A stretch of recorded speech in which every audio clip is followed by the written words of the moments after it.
the idea of multiverses. I don't even know how to even begin Well, to it's wrap my exciting. mind It's around it. exciting for me because what I do for a living is string theory. That's my day job.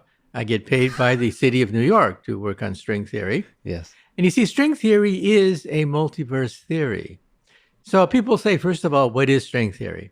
Yes. String theory simply says that all the particles we see in nature, the electron, the proton, the quarks, what have you, are nothing but vibrations on a musical string, on a tiny, tiny little string. You know, G. Robert Oppenheimer, the creator of the atomic bomb, was so frustrated in the 1950s with all these subatomic particles being created in our atom smashers that he announced one day that the Nobel Prize in physics should go to the physicist who does not discover a new particle that year. Well, today we think they're nothing but musical notes on these tiny little vibrating strings. So, what is physics? Physics is the harmonies you can write on vibrating strings. Hmm. What is chemistry? Chemistry is the melodies you can play on these strings. What is the universe? The universe is a symphony of strings. And then what is the mind of God that Albert Einstein so eloquently wrote about for the last 30 years of his life? The mind of God would be cosmic music resonating through 11-dimensional hyperspace. So beautifully put. What do you think is the mind of Einstein's God? Do you think there's a why that we could untangle from this universe of strings? Why are we here? What is the meaning of it all?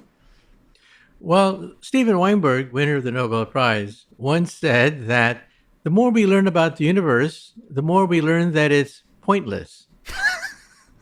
Well, I don't know. I don't Yeah. profess to understand the great secrets of the universe. However, let me say two things about what the giants of physics have said about this question. Einstein believed in two types of God. One was the God of the Bible, the personal God, the God that answers prayers, walks on waters, performs miracles, smites the Philistines. Mhm. That's the personal God that he didn't believe in. He believed in the God of Spinoza, the God of order, simplicity, harmony, beauty.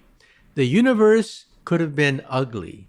The universe could have been messy, random, but it's gorgeous. You realize that on a single sheet of paper, we can write down all the known laws of the universe.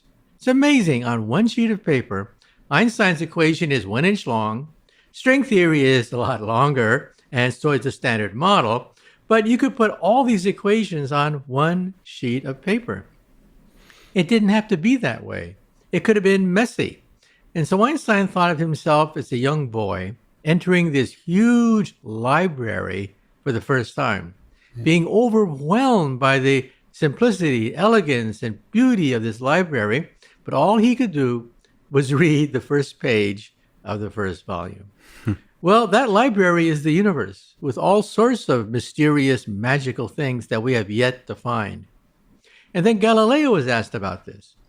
Galileo said that the purpose of science, the purpose of science is to determine how the heavens go.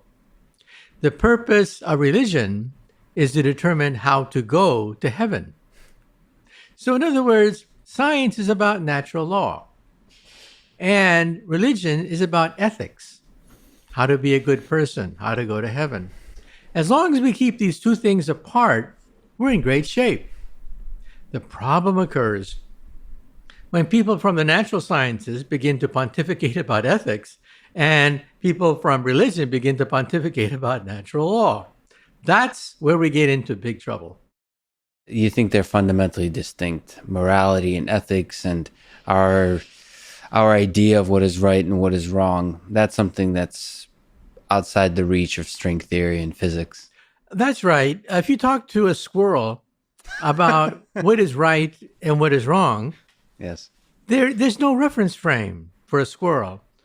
And realize that aliens from outer space, if they ever come visit us, they'll try to talk to us like we talk to squirrels in the forest, but eventually we get bored talking to the squirrels because they don't talk back to us.